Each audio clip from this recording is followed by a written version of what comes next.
Tapos nung nagkabayaran pala, ginawang pork barrel, biglang nag-push through. Sa madaling salita, walang suporta si Tamba. Ngayon, nagsasalita na naman kayo, may 285 na suporta. Totoo ba yan? Pero kahit na sabihin mo may 285 na suporta yan, ayaw pa rin yan. Gusto niyan, hawak niya sa liig.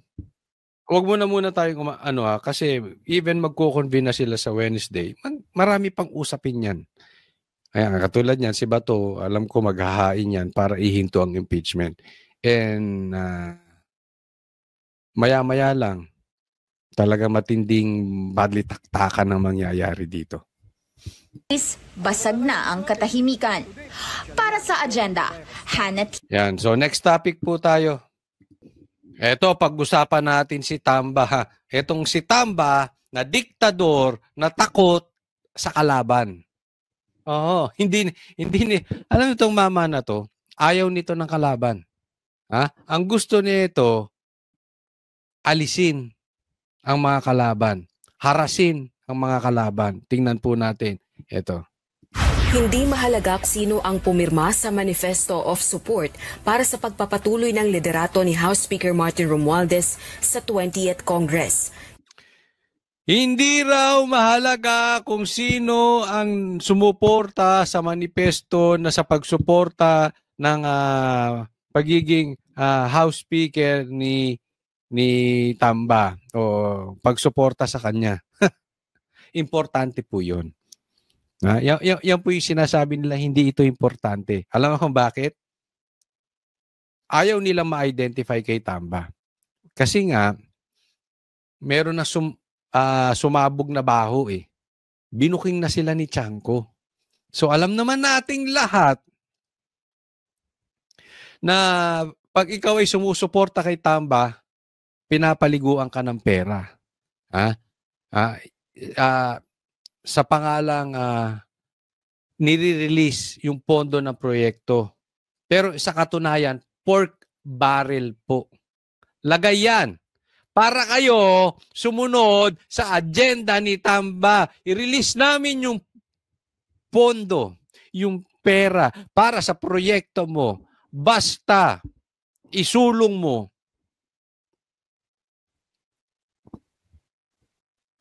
yung linyada ko. Isulong mo yung direksyon ko. Hindi po ako may sabi niyan si Chanco. Kahit nga impeachment eh. Di ba? So ayaw nilang malinya. Ayaw nilang masabi na kami sumuporta kami sumusuporta kay Tamba. Yung iba tahimik lang. Bakit? Lalabas na mukha silang pera.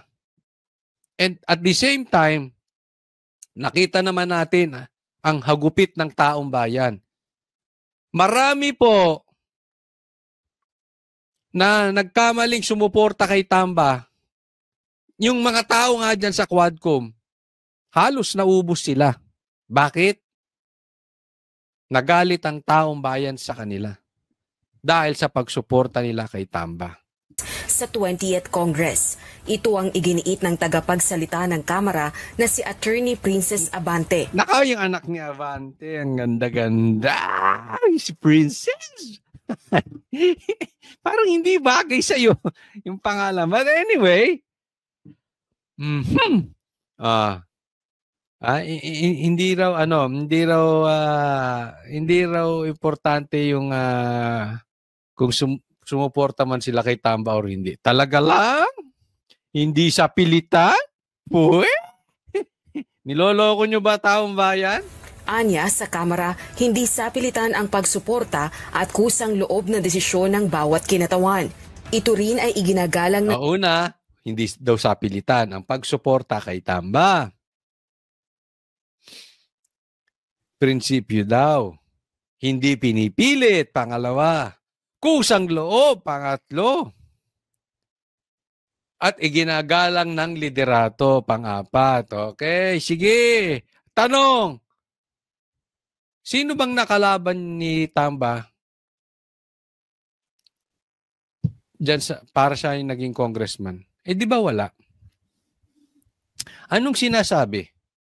Diba?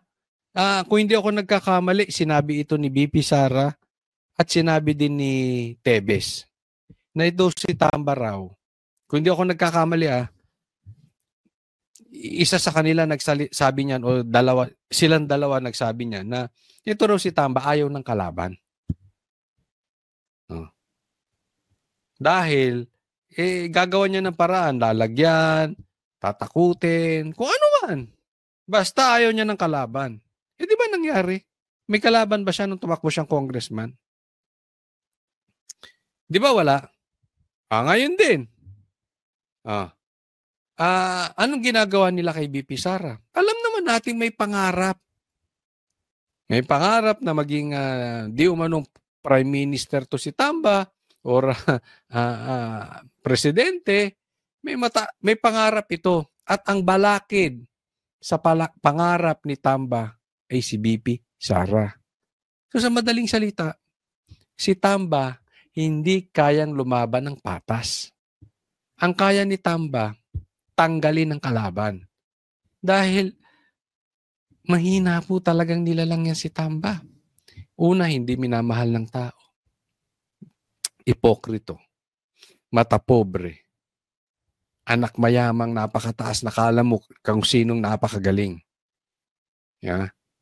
Ay, hindi gusto ng taong bayan eh. Anong alam lang yan? Politika. Traditional politician yan. Trapo. Bayad dito, bayad doon, ayuda dito, ayuda doon, tanggal dito, tanggal doon. Takot dito, takot doon. Yan si Tamba. Ang liderato ng House of Representatives na si Speaker Romualdez. Ginawa nito ang pahayag matapos na aminin ni House Deputy Speaker Cebu 5th District Representative Duke Frasco na hindi ito pumirma sa Manifesto of Support para kay Speaker Romualdez. Hindi siya pumirma. Si Frasco hindi po pumirma sa suporta kay Tambaluslos. Anong ginawa ni Tamba? Dagdag pa ni Attorney Abante, 285 ng mga kongresista ang nagpahayag ng kanilang suporta sa pagpapatuloy ng liderato ni Speaker Romualdez. 285 naman pala. Ilabas mo yung pangalan kung sino-sino yan mga yan. Sinabi nyo rin yan eh. Ang dami nyo na nga suporta tungkol dun sa impeachment eh. May first complaint, hindi pumustro. May second complaint, hindi pumustro. May third complaint, hindi pumustro. Tapos nung nagkabayaran pala, ginawang pork barrel, biglang nagpustro. Sa madaling salita, walang suporta si Tamba. Ngayon, nagsasalita na naman kayo, may 285 na suporta. Totoo ba yan? Pero kahit na sabihin mo may 285 na suporta yan, ayaw pa rin yan. Gusto niyan, hawak niya sa liig. Pag hindi niya hawak sa liig ang congressman, ito. Kita mo anong ginawa kay Frasco. Para sa 20th Congress. At kabilang anya sa may matibay na suporta ang mga kinatawan ng distrito sa rehiyon ng Central Visayas. Yan mo, tiniwalag si Frasco sa NUP. Samantala, inihayag naman ni National Unity Party o NUP President at Camarines Sur 2nd District Representative El Rey Villaferte na itinitiwalag si Congressman Frasco mula sa partido. Ito ay dahil sa desisyon nitong huwag suportahan ng House Speaker. Kita mo? Itiniwalag dahil sa desisyon nitong ayaw suportahan ng Speaker. Galing mismo sa inyo. Kahit ba sabihin natin nasa rules yan ng partido ninyo, kung kayo ay talagang nire-respeto nyo ang bawat member, kung talagang kayo ay hindi namimilit ng suporta, bakit ititiwalag nyo yung iba ng opinion sa inyo? Iba ang pagtingin sa politika. Sabi, pambihira naman, no? Tingnan nyo, kayo mismo, inaamin nyo na, kinokontradict nyo sarili niyo. Kayo mismo inaamin nyo, makasinungaling kayo. Paglabag umano ito sa opisyal na posisyon ng NUP na pagsuporta sa pagpapatuloy ng liderato sa Kamara. Wala pang reaksyon si Congressman Frasco sa akbang na ito ng kanyang partido. Rosalie. Di ba? Anong palusot? Di ba? Nasa ano yan? Nasa rules ng partido. Di ba? May kamay dyan si Tamba. Gaya na sinasabi nila. Walang nangyayari sa Kamara nang walang kamay si Tamba. Huwag niyo sasabihin na hindi yan ano ni Tamba. Hindi yan nakagustuhan ni Tamba. Hindi po pinipilit si Prasco sa sumuporta. Pero itiniwalag. O, di ba? Lahat naman. Parang si Marcos. Hindi, ayaw ko ng impeachment pero may impeachment. Ayaw ko ng EDCA pero nagka-EDCA. Ayaw ko ng ICC pero nagkaroon ng ICC. Yang sila magpinsan, ha? Hindi niya kaya panindigan. Weak yan dalawang yan. Hindi nila kayang panindigan yung kanilang gusto. Dahil alam nila yung kanilang gusto ay hindi maganda. Galawang itim. Galawang may masamang binabalak. Kasi kung maganda yung paninindigan nila, magsasalita sila, hindi ko gusto yung ginawa mo, mali yan. Mali yan. Oh, wala eh. Tahimik, tapos yung ibang tao, magiging attack dog niya. Maya-maya, malalaman mo. Yung vlogger, may demanda na. Bakit? Galing kay Tamba. Yung isa, itinawalag. Bakit? Galing kay Tamba. Yung isa, ginigipit. Bakit? Dahil kay Tamba. Iba sinasabi, iba ginagawa. Ganyan yung magpinsang Marcos at Tamba. Next topic po tayo. Ito, pag-usapan natin. Medyo may matinding binitawan to si Robin Padilla. At ito yung inaasahan natin. Siyempre, naantay ko pa siya. Today, sir. Today. Naantay ko pa po si Amy. Today, sir. Huwag mo nang antayin si Amy. Magulo lang yan si Amy. Huwag ka maniniwala dyan, Robin, kay Amy. Magulo yan, magulo. Naantay ko pa siya. Bakit, sir? Dahil... Siyempre, Duterte kami. Alam mo yan ang gusto ko kay Robin, ha? Duterte kami. Diretso. Hindi siya yung trapo. Yan yung sinasabi ko. Whether yung gusto mo tama or mali, huwag kang tumago sa palda ng spokesperson mo. Huwag kang tumago sa palda ng PCO mo. Huwag kang tumago sa palda ng mga kaalyado mo. Tayuan mo. Ano sabi ni Robin? Siyempre, Duterte kami. Ayan. Alam mo, eto meron ako mga hindi gustong desisyon ni Robin. Like yung kanyang pagsunod kay Amy. Yung kanyang pag-endorso kay Amy. Pero hindi mo matatawaran ang loyalty nito si Robin. Maaring hindi siya kasing talino nung iba, pero hindi mo matatawaran yung tapang nito. Yung paninindigan nito. Hindi siya kasing batikan at kagaling sa argumento ng mga ibang senador. Pero ito si Robin, hindi bayad. Hindi nagpapataas ng presyo. Alam mo kung si Robin ay itim o puti. Alam nyo, nung nakaraang eleksyon, lumabas po. May mga kakilala tayo, hindi ko naiisa-isahin dahil naging kaibigan ko na rin. No? May mga tumakbong senador na ang tataas sa survey. At pinipilit namin na manindigan. Dito ka o dito? Hindi namin pinipilit na ikaw ay kumampi sa Duterte. Ang pinipilit po namin, o siguro ay itinutulak, isinasuggest namin, you take your side. Kasi sa gitna ng init ng problema ng Pilipinas, tapos tahimik ka sa isang tabi, hindi ka nagtitake ng side, ayaw ng Pilipino niyan. Mas gugustuhin pa namin sabihin mong NPA ka, dilaw ka, maka-Marcos ka, maka-Duterte ka, but you take your side. You don't keep quiet sa mga maiinit, mga napapanahon, controversial issues. Pag tumahimik ka na dyan at wala kang side, You are just protecting your survey. At nakita natin nung nakaraang eleksyon, bumagsak yung matataas. Bumagsak. Bakit? Nanahimik. Hindi ko alam kung naniniguro.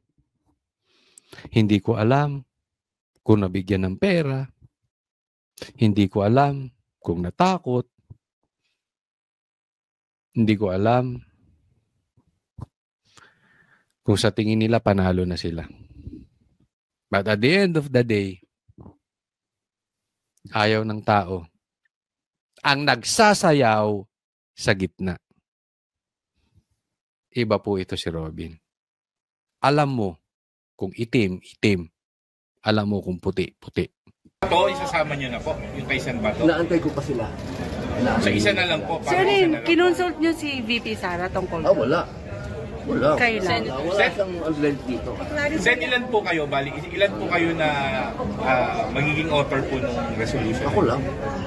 Ako lang, resolution ko lang. Tapos ilan? Ito, may resolution na ipapahinto, no?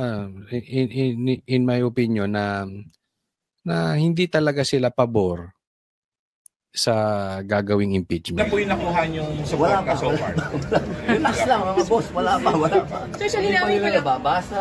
Wala pa. Iba yung Basta sa inyo, meron sir. akong draft. Iba yung sa inyo kay meron Senator Bato. Iba, magkakaiba kami. Magkakaiba, meron siyang draft and si Bato. Yan yung sinasabi natin na marami pang balitaktakan mangyayari dito bago matuloy itong impeachment. And tingnan natin. Hindi naman kami nag-uusap-usap. Wala kaming, may kanya-kanya kaming isip, may kanya-kanya kaming gawa, may kanya-kanya kaming staff. So, hindi yung Duterte move, sir. Yung Kami kasi... ang Duterte kami. O, di ba malinaw naman siguro yun. Yan yung sasabi ko. Andyan siya. Mali o tama sa tingin ng ibang tao, matapang. Hindi sasabihin ko ayaw ko sa impeachment pero gusto. Ayaw ko sa ICC. Hindi ko papapasukin ng ICC. Pero pinapasok. Duwag yung mga ganong tao. Diba? Tapos nagtatago sa spokesman, sa spokesperson nila. Sunugin mo ako dito, mga ngamoy Rodrigo Roa Duterte ako, di ba?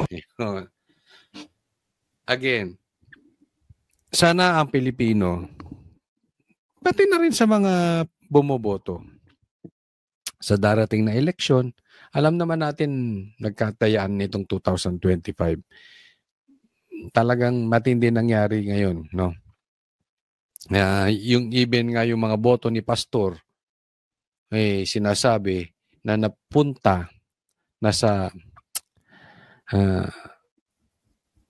mga 12 million votes, napunta pinaghatian ni Bam Aquino at ni Kiko. Alam naman natin kahit wala sila sa survey, alam din naman natin na pinanalo yan dahil kailangan ng pula na kaalyadong dilaw. Kaya nga takot ang COMELEC for recount, no? So, but alam mo, in any case, no, yung pagboto na yan, na nagka-problema tayo talaga dyan,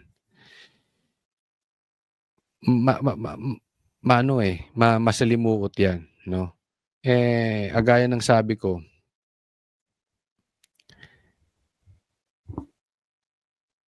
ang tao doon na pupunta sa may paninindigan, no?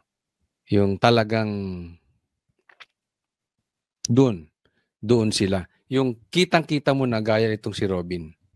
Yung sinasabi ni Robin na kahit sunugin niyo ako ngayon, mangangamoy Rodrigo Roa Duterte ako. Ito po ang itataksa na ganito tayong tumingin sa kandidato.